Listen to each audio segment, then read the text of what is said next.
बनिया की कहानी है।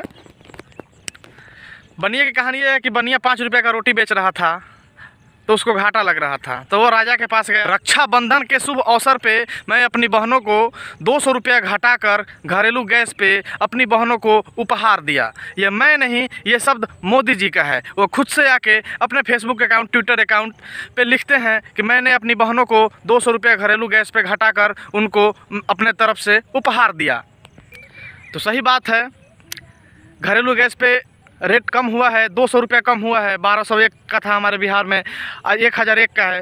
वहीं उज्ज्वला कनेक्शन जिनका है उनका 200 सब्सिडी और देगा, तो लगभग 478 रुपया सब्सिडी वो लोग का हो जाएगा और लगभग उन लोग को 600 का गैस पड़ेगा। ये अच्छी बात है, खुशखबरी है। लेकिन जब 200 रुपया घटा तो खुद मोदी जी आकर अपने से बताने लगे और बड़ी बड़ी न्यूज़ मीडिया चैनल दिन भर इस न्यूज़ को चलाया। इससे भी हमें कोई आपत्ति नहीं है, लेकिन ये रेट कम कब तक रहेगा? सवाल ये है कि रेट कम कब तक रहेगा?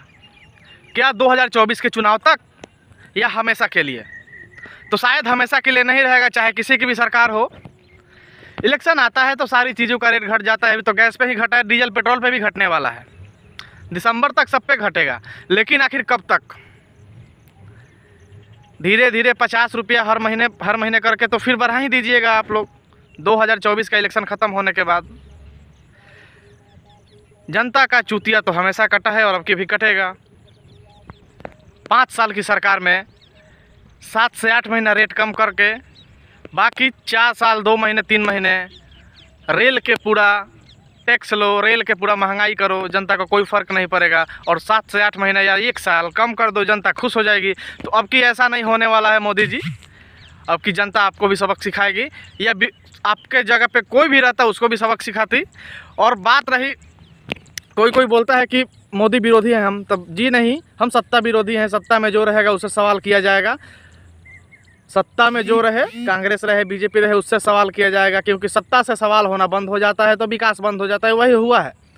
बीजेपी की सरकार बहुमत में है, कोई सवाल करे तो वो अपने विधायक सांसद का दम दिखाते हैं। बहुमत है उनके पास कि हम लोग काम नहीं करें तो हमको बहुमत कैसे मिल गया। बस इसी चीज़ का वो लोग फ़ायदा उठाते हैं। तो अब सवाल सत्ताधारियों से हमेशा होगा। अब जनता समझ चुकी है कि 4 साल लुटाओ और 1 साल थोड़ा सा कम हो जाएगा। उसी में एक बनिया की कहानी है।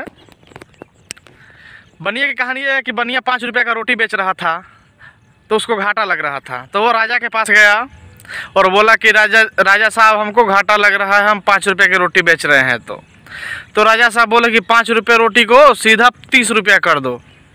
तो बनिया बोला कि साहब, जनता में तो हर कम पहुंच जाएगा।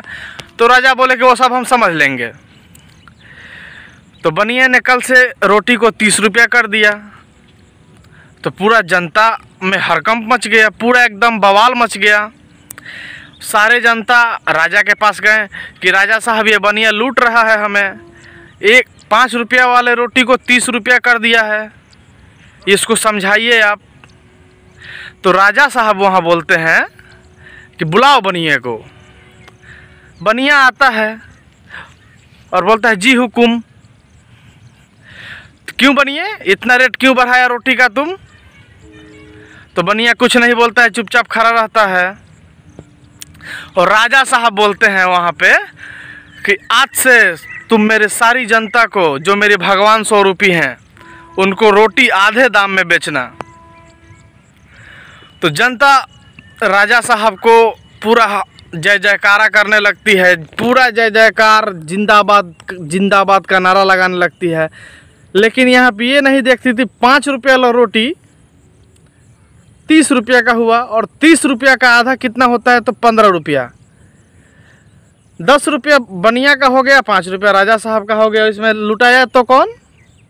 जनता। फिर भी जनता खुश है। और यह कहानी हम किसके ऊपर बोल रहे हैं आप समझ रहे होंगे। चलिए बात ख़त्म। मैं प्रमोद, आप देख रहे थे बिहारी बॉयज।